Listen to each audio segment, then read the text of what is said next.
Welcome back to Brain Chatter, where we listen past the daily noise and explore topics at the intersection of leadership, workplace culture, profit, and sustainability. I'm your host, Derek Brown. Today, we're exploring sustainability and pivoting required to last 100 years as an organization. Today's guest is Nancy Meadows, who is the CEO of a nonprofit named BridgeWays, which has a 100th birthday coming up for the camp that they run, Camp Fletcher.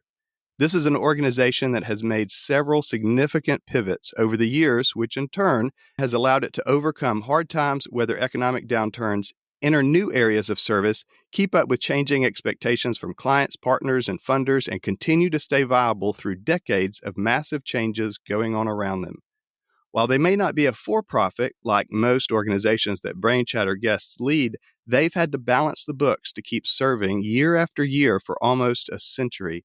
I'm personally fascinated by adaptive organizations that have made both successful and successive pivots.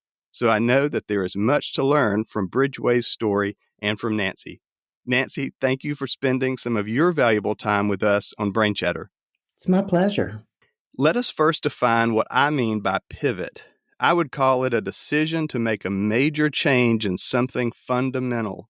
With an organization, that can mean to change focus, major goals, the organizational mission, changing who you are serving, to redirect, to add new services never offered, dropping services previously offered. It can also mean major changes in partner organizations and even in branding. But it starts with the decision and then follow through to make a significant change without knowing if that change will be successful or not. That means a pivot is inherently riddled with risk. Nancy, would you say that's an accurate definition, and is there anything else you would add to that? I think it's absolutely accurate, especially in the area of nonprofit organizations that serve children and youth, because childhood is a constant. One thing that we all have in common, we were a child once, right? But childhood changes. And my goodness, when I think about my childhood versus the childhood of kids today, things that I used to do as a child are no longer safe for children to do today.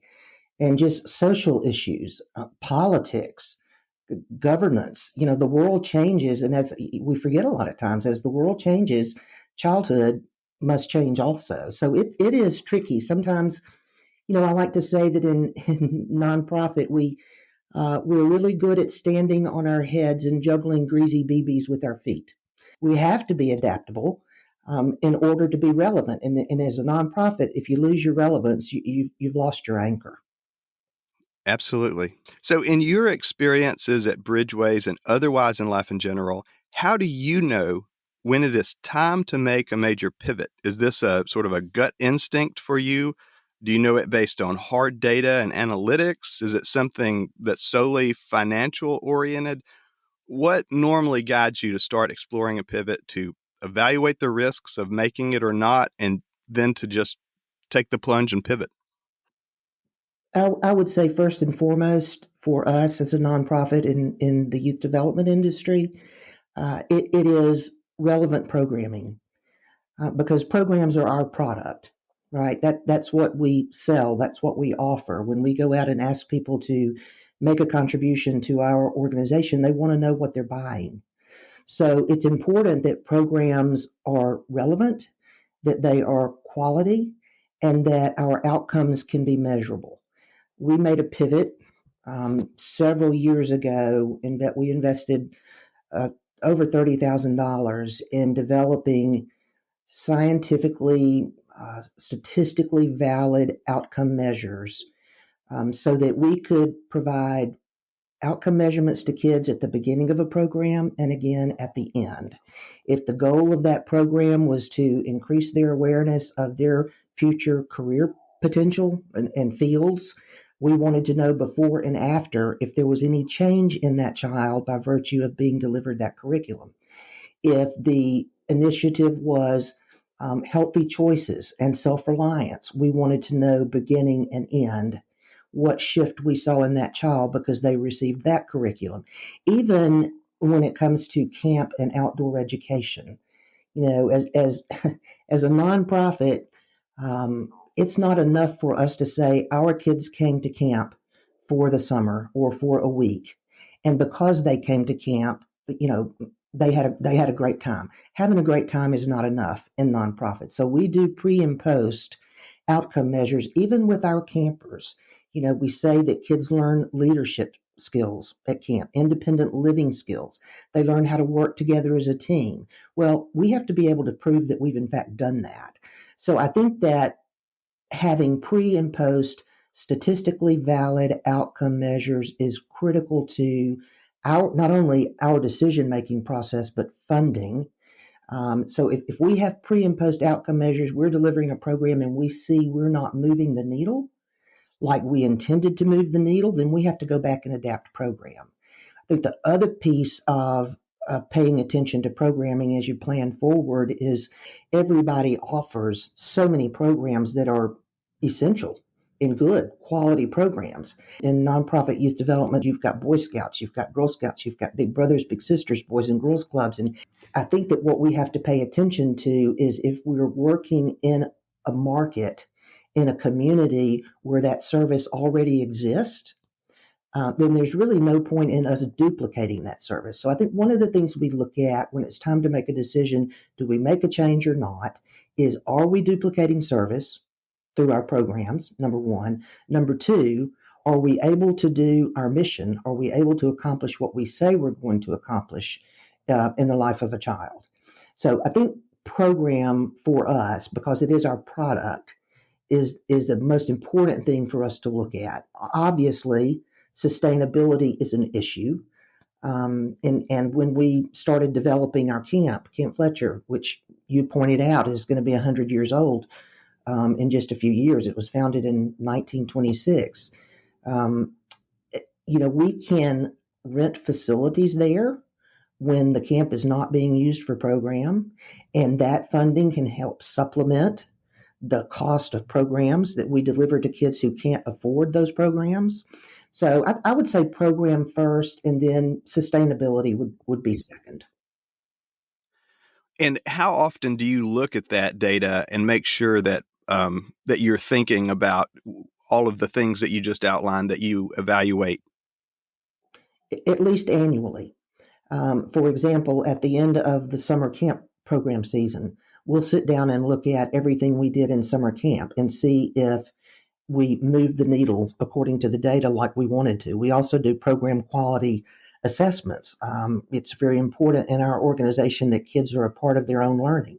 So are we engaging them in that? So with residential camp, with outdoor education in the spring and fall, and with the over 10,000 kids we serve in classrooms in schools every year, we look at least once a year at the end of that program season. What does our data look like? Where do we need to modify program moving forward to, in essence, achieve a better mark? So to make changes, the presumption might be that the leader has to like change. And you and I both know people that to ask them to change what they're doing might be no different than asking one of those giant statues on Easter Island to move. They are hard set and unwilling to budge. Is it true that you like change, or is it something that you just know that you have to make no matter what? Derek, personally, I hate change. I'm not a fan of change, and I've always said somebody in nonprofit needs to write a book with the title Life on Paper, then somebody struck a match, right? Because just about the time you think you've got it figured out and it's all lined up and it's just pumping on all cylinders, something changes and you have to start addressing a different issue. Um, I think I'm pretty comfortable with change when we have the data to back it. I'm not interested in, we don't want to shoot from the hip. We can't be all things to all people. But if we know we're doing what we're doing well, and then we see a dip, or there's a new social issue on the horizon that is seriously impacting the lives of kids, and we know from data that we've got to do a better job of addressing that, I'm all for change. Because with kids, Childhood is such a narrow window, based on the extent of the life that most of us live. And we don't have much time to think about, maybe we should spend a couple of years thinking about focusing on mental health. Maybe we should spend a couple of years focusing on how kids manage stress. Well, those two things just, you know, COVID blew the top off of that, right? So we don't have 2 years to sit and think about that. But if our data shows in assessments that kids are truly struggling with those things, then we pull the trigger. And when the data shows it, I feel great about pulling the trigger, and I love change because I know it's going to make a difference for the kids. Well, from the time that you decide to make a change, such as you just outlined, to the point that you actually start the pivot, is there sort of a common timeline? Or would you say that you are a fast mover, a slow mover when it comes to sort of the significant changes? Oh, I think we have to be fast, Derek. I mean, we're spending some money right now for this semester. We've got a PhD candidate who's crafting some program for us on mental health that we can deliver in school classrooms, and we expect to be delivering that in January. If we take longer than that, we've missed an opportunity. Now, I will say this. When it came to changing and rebranding as an organization, we took a couple of years to think about and process that. We had been considering for some time disaffiliating from the national organization that we were associated with, and had been since our inception as a campfire council back in the 60s when we were chartered. But we really had to look at the fact that our name didn't adequately describe to people all that we did. We also had to look at the cost we were spending just for that name. And we wanted to look at rebranding with a new corporate name that really and truly did say more about what we did. And we did a market analysis. We had a repositioning committee. Our board spent hours and hours and hours talking about, in essence, what did we want to be when we grew up? As an organization, if we weren't going to continue to be a campfire council, what did we want to be and do? So I think there's more time when you look at a corporate shift compared to a direct program shift. There's more time, there's more planning, because a brand new organization with a brand new name, what does sustainability there look like? How long is it going to take for us to achieve some name recognition? So, when it comes to the corporate side of it, I think it takes longer, it takes more planning. But with program, it is strike while the iron is hot. Does that make sense? That does make sense. And that kind of informs the standing on your head, juggling greasy BBs with your feet. Not only are you providing direct service, right, to over 13,000 kids every year, you're also trying to run a corporation that is delivering service in schools. There's one sense of liability associated with that. At camp, whole nother sense of liability. And now we're in Coosa County. So it's, you have to approach change and prepare for change in different ways depending on what the initiative is in the organization. Absolutely. Great points. Well, let me do a swerve and do an introduction of BridgeWays as an organization, including some of the pivots that you've made over time to be sustainable. The organization is really the result of two organizations merging, as you've referenced. The oldest, historic Camp Fletcher in southwest Jefferson County, Alabama, was founded in 1926 by Pauline Bray Fletcher, the first African-American RN in Alabama.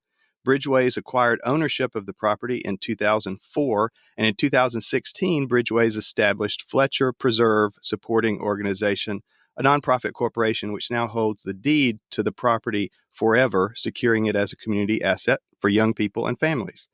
The other, a local council of campfire girls in 1959, that transition to co-educational programming happened in the 1970s, expanding program delivery to school classrooms, also in the 1970s. And in 2021, a disaffiliation from Campfire National and and it branding to BridgeWays was a way to better communicate and facilitate the work that you do in local communities across central Alabama. The organization has been a United Way agency partner since 1965. And your organization currently has support staff in 3 locations, in schools, at camp, and in Talladega, Tallapoosa, and Coosa counties in Alabama. And what will certainly perk up the ears of every major employer listening is that BridgeWays provides direct services to over 13,000 young people, teaching those in grades 5K through 12th grade interpersonal and what are often so-called soft skills that are really pretty critical skills, now known as social emotional intelligence. So, Nancy, will you say some more about this piece of the puzzle, the SEL, and what it means practically to the kids and their future career success and readiness? Oh my goodness. We've known this empirically and just because of our experience with kids for years, that children who are socially and emotionally well adjusted come to school every day with a heightened readiness to learn. But finally, the science is catching up with that. And I don't think it will be long before schools already require a certain amount of career and character education. But I don't think it's going to be long before schools also require other components of social and emotional learning just as standard curriculum. But I do think that whether it's in a school classroom or at a summer day campsite or outdoor education, there are ways to embed social and emotional learning in everyday activities. You really don't think about, well, let's say archery at camp, right? You don't think about archery being tied to goal setting, but it can be if it's done intentionally by trained counselors who say, okay, your goal is to hit the bullseye, right? Well, that kid misses the target. Okay, no, okay, so maybe the goal is to hit the target, but learning how to aim for something and adjust after each shot to hopefully get a little closer to what you're aiming for, that's social and emotional learning. Canoeing at camp. You got everybody paddling on the same side. You're doing donuts in the creek, right? But if you teach them how to paddle on both sides at the same time and how to turn by one side paddling or the other side paddling, and then you explain to them, you couldn't have done this if y'all were all just paddling on the same side. There are ways to embed social and emotional learning into everyday activities that end up being life lessons. And I will tell you too, yeah, ask any employer, social and emotional intelligence is increasingly important in an effective, productive workplace. Absolutely. Get to hear about that all the time. Yeah. Very interesting. On your website, you also mentioned that BridgeWays offers career mentoring and experiential learning. And as you put it, opening young eyes to the possibility life offers as well as achievable paths to success. Will you expound on how that works and why you found that to be a service that was needed?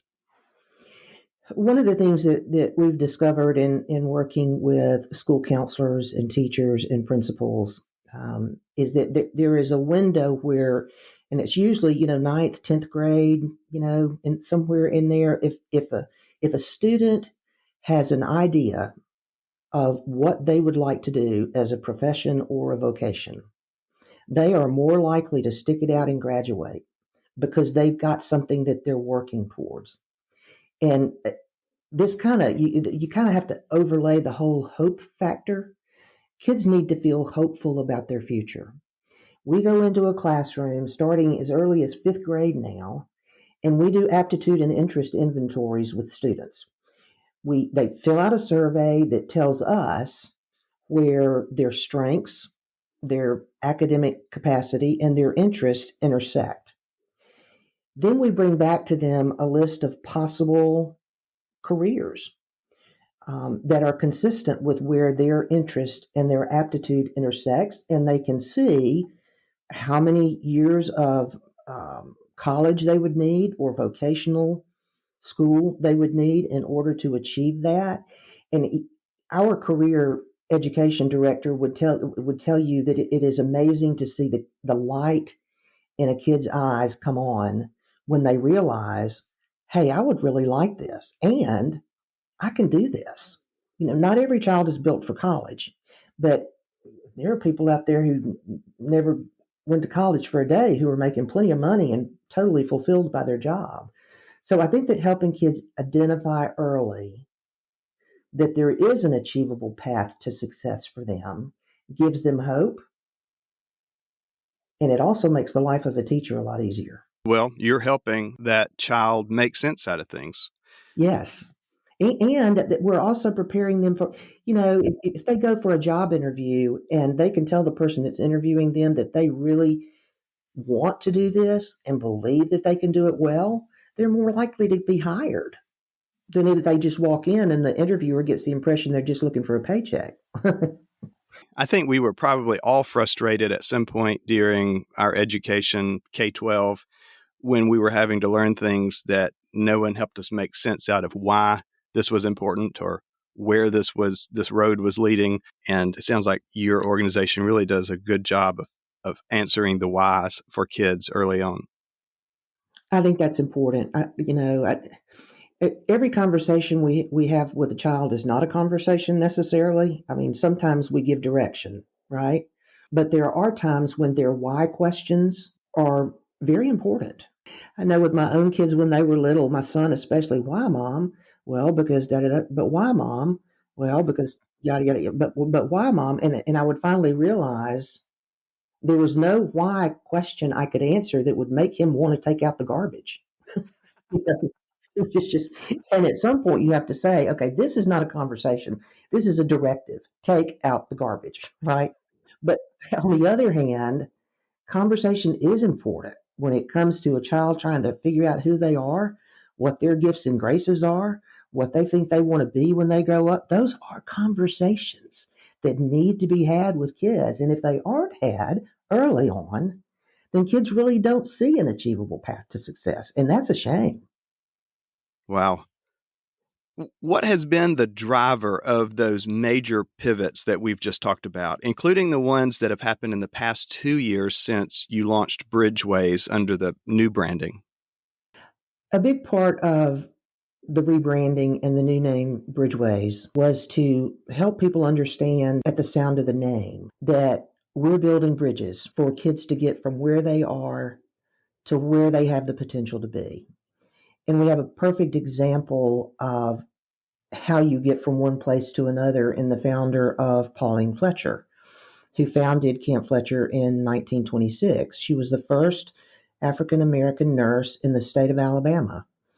And she was working at the Jefferson County Anti-Tuberculosis Society, and she had a mentor, a white nurse who was running a farm, the Fresh Air Farm up on Shades Mountain.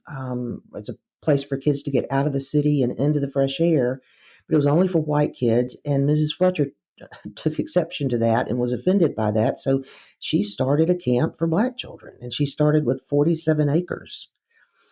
That is a vision and a passion that she had that she never let go of. And she's the reason why we've still got camp today. I mean, she was raided by the Klan in 48 because she had some white leaders from New York training her black staff. And the Klan threatened their lives and said if they weren't gone by morning, they were going to come back and kill them. And they put them on a Greyhound bus and shipped them back to New York overnight. Um, a lot of people would have quit at that point, but she was convinced that there was potential in her vision for that camp. She was convinced that fresh air, time for kids outdoors, way before her time for kids outdoors would make them better students, make them healthier. She could have quit. She could have given up many, many times, but she didn't because she had a vision. Maybe it wasn't an easily achievable path to success, but the lady would not give up. Mrs. Fletcher is an example to every kid that comes through that gate that you can do and be whatever you want to do and be. We felt like preserving that legacy her history. We felt like that was worthy of being honored. That's why we took the step to preserve the property and established Fletcher Preserve so that no matter what happens to our organization, that property will stand as a testimony to her. That's quite a story. That is almost 300 acres now. And she started with 47. And that raid in 1948 was the sole impetus for the passing of the anti-masking law in the state of Alabama before any other southern state was able to pass such a law. And it passed because she brought together Christians and Jews and whites and blacks and blue collar and white collar, and they coalesced to say this will not happen at a camp for kids. And that's how that law got passed. And if you fast forward to the 60s and the atrocities of the 60s, and you say, what happened? Well, the answer is somebody stopped leading. But she never stopped leading. I mean, from there, from a raid at her camp, she kept going. And that property at almost 300 acres today is a result of, and kids still coming from all over the Southeast to experience the camp. That's a testimony to you just don't quit. You just keep building bridges. Wow. I think maybe the bottom line, our conversation, as it's relevant to corporate America and employers, whether they're the boss or the head of a division or whatever, in the not so distant future, this generation of kids are going to be the next employees, the employers, the educators, the parents. Ready or not, here's the old game we used to play, hide and seek. Ready or not, here they come. And it's incumbent upon us to do what we can to make them ready, because they are the next generation of leaders. Well said. You have a volunteer board of directors, a volunteer junior board, general volunteers, and paid staff members. How important is it to you to find at least some people for those roles who are particularly capable of innovation and leading change? Is that a priority for you? And when you identify those people, and if it is important, how do you identify those traits in people for those roles? I love people that ask the hard questions. I think as a leader, you have to value and embrace hard questions. If you do that, you're more likely to have a diverse group of decision makers, whether it's board, volunteers, staff. Life would possibly be a lot easier if we just surrounded ourselves with people who think the way we think. But how often is easy really better? So I think that conversation starts with people who are willing to ask the hard questions. And that's what I look for. And sometimes later I look at myself and say, what was I thinking? Because conversation and discussion and even healthy argument can be robust. I want people who are going to disagree, albeit agreeably, right? But I want people who are going to say, well, have we thought about this? Have we thought about that? And then the conversation is testing that idea. Will it work in our organization? I think the right questions are very, very important. You launched what is now called BridgeWays, as you defined earlier, in 2021, but you've actually been the CEO since 2005. And you started working with the organization several years before overseeing the development and growth of the in-school mentoring program. With that background, let's start with the day that you walked into the door. What was working best when you first started and what was not? Wow, when I first walked into the door, I walked in, my predecessor, I adored her, Kathleen Brune. She's an amazing woman. And she's the kind of person it was really hard to say no to her. And she could clean your greens. And by the time you left her office, you were saying thank you, which was remarkable. But I think that one of the things that impressed me was her leadership. She knew her staff. She had a clear vision of what the future of the organization could look like. So I would say that the first thing that really impressed me that was going well was her, the person, Kathleen Brown. I think pretty quickly after coming into the position, after she retired, one of the things that concerned me was that she had about 12 or 13 direct reports. And honestly, Derek, the prospect of that gave me hives, because I thought, how in the world do you? So, I did not think, I thought the structure, the corporate structure was set beautifully for day to day operations. But when you drill down on how much of our time are we spending planning for the future, that just really wasn't happening. It was in her head. So one of the first things I felt like we needed to do was establish a leadership team where there were 4 or 5 direct reports to the CEO, and then those folks had direct reports and those folks had direct reports. So I think that the staff structure really needed to be revamped in order for us to increase the pace towards the objectives in the long range plan. That makes sense. So let's talk about something that in psychology is called hindsight bias, or alternately called I knew it all along phenomenon, or alternately called creeping determinism. It's defined as the very normal tendency for people to perceive past events as having been far more predictable and choices made to have been far more obvious than they really were in real time. An example might well, of course, be that the now defunct Blockbuster or Movie Gallery should have adopted Netflix's DVD by mail strategy alongside their brick and mortar strategy way earlier and avoided their demise. Well, of course, Netflix would advance to streaming TV shows and then to movies. And of course, Netflix would go into production with studios making its own shows. But all of those were major pivots. Those people forget how outlandish all of those things were back then at the time that they were first suggested. Can you imagine streaming Stranger Things or Yellowstone at the same time this sound was common?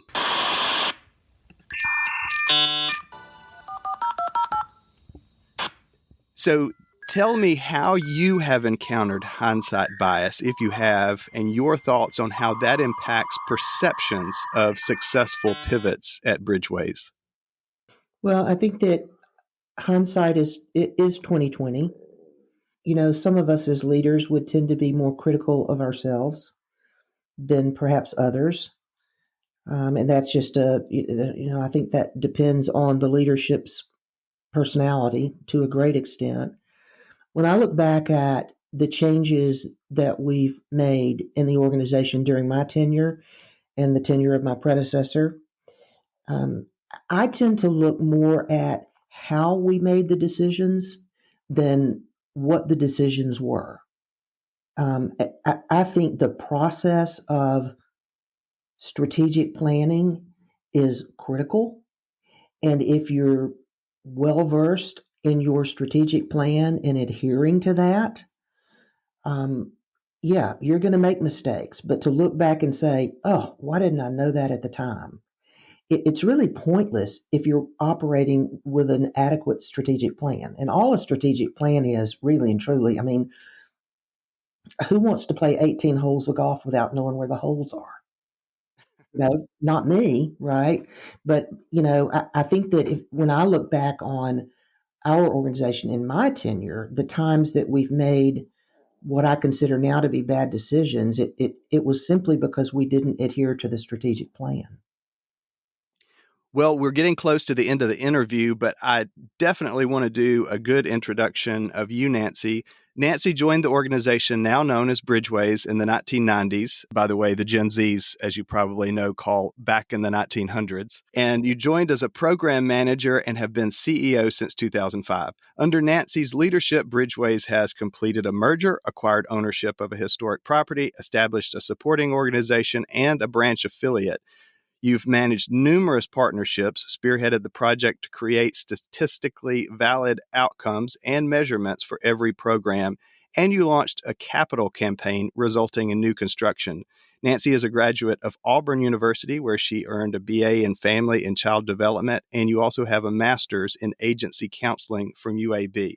Anything that I've left out that you would like to add? I'm a proud mother of 3 children who are grown, albeit not as grown as they think they are. That's probably what every mother says, including mine. So, what is a major change or pivot you think the future of BridgeWays may have to make on the road ahead? I think that we're going to, and we've already begun this, but I think we're going to have to continue to make capital investments in our camp property because it is our quickest route to sustainability. With 300 acres, we can rent property and facilities when program is not being offered, and sometimes because of the size of the property, when program is being offered. But if we have a facility and property that people will pay to use, who can afford to pay to use it, like corporate groups, community groups, families for reunions, weddings, etc., that is a stream of revenue that will significantly change the face of our organization and our capacity to do more for the families, kids, parents who can't afford to pay. So I believe that initiative to invest in that camp property and facilities is critical to our evolution as a nonprofit. That sounds highly logical to me. If you consider an alternative reality where what's now BridgeWays did not successfully pivot all those times it needed to in order to survive and be sustainable in the ways you described, and instead BridgeWays had gone defunct, like the Blockbuster Video example we mentioned earlier, how would the world be worse off?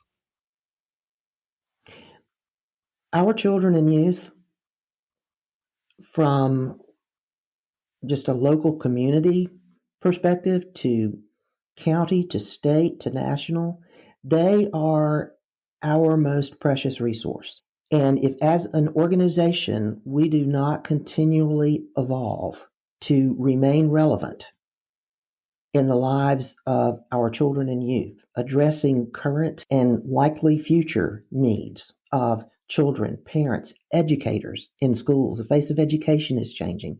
If we don't continually evolve, then there's really no reason for us to continue to be in business. Our job is to get this generation of children and youth ready to the best of our ability in all that we offer. We don't offer everything, but that which we offer, we've got to be really good at it. And we've got to be sure that the kids are getting it. I think that if we fail to do that, if we fail to attend to the needs of children and youth, we've lost our relevance. I think another challenge for a lot of nonprofits is avoiding the politics, avoiding the societal banter. No, it's important that we realize that kids are not red or blue, Republican or Democrat, when it comes to serving kids. And if you let politics get into how you deliver program or what your program initiatives become, and you cease to look solely at the child, at childhood, at youth, then you've wandered. I would consider that mission drift. Can't afford to do that. What about BridgeWays are you most proud of? I am proud. BridgeWays has, for the most part, been my life's work. After motherhood, it's been my fourth child, and I believe that the staff and the board have been faithful and consistent to what is the real mission, which is youth development. I'm proud of that. I'm proud that we have not been distracted by the outside noise and lost our laser focus on children, their families, their education. If someone listening to this podcast wants to be supportive of BridgeWays in one form or another, that could include volunteering or giving or anything else, what are your needs and what are their options? Anyone interested in knowing more about the organization should go to our website, bridgeways-al.org, or they can call our office or call our camp. We need volunteers to deliver a program in schools. We need volunteers to be outdoor ed field trip facilitators. We need corporate groups who will come out and just help us clean an area of the camp, just a weekend project. We also need people interested in renting our new dining hall for events. Um, just go to the website and you'll find a list of needs there. Good. Thank you. What have I not asked you, Nancy, that I should have? Is there anything you'd like to add to our conversation before we close out?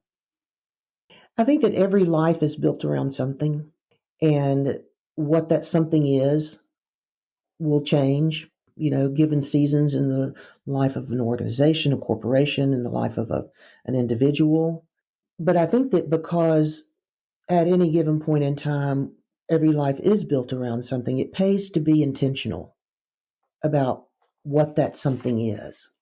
So I think it's very important for us as an NPO, for us as educators of children, to be very, very intentional about what it is we're trying to accomplish as an organization, what it is we're trying to accomplish in the lives of our children and youth. Because if we aren't intentional, these kids are going to swing out into the future by the seat of their pants and wake up when they're 40 and ask themselves, how did I get here? It's our job to prevent that from happening. And the only way we can do that is being very, very intentional, corporately, programmatically. Thank you so much for all of your valuable time and insights on this podcast episode, Nancy. For the convenience of those listening, we will post the links to the various resources we mentioned in this episode, including your website. We'll also post links to your social media, and all of those can be found at brainchatterpodcast.com. Thank you for your time. Thank you, Derek. Brain Chatter is a production of Ken Chapman and Associates Incorporated. We assist clients across North America and beyond with leadership development, corporate culture transformation initiatives, behavior-based professional development for health and safety issues, individual and team assessments, conflict and performance management, succession planning, and team building, making a difference in organizations and individuals' lives for over 40 years. Learn more at leaderscode.com. Thank you for your time.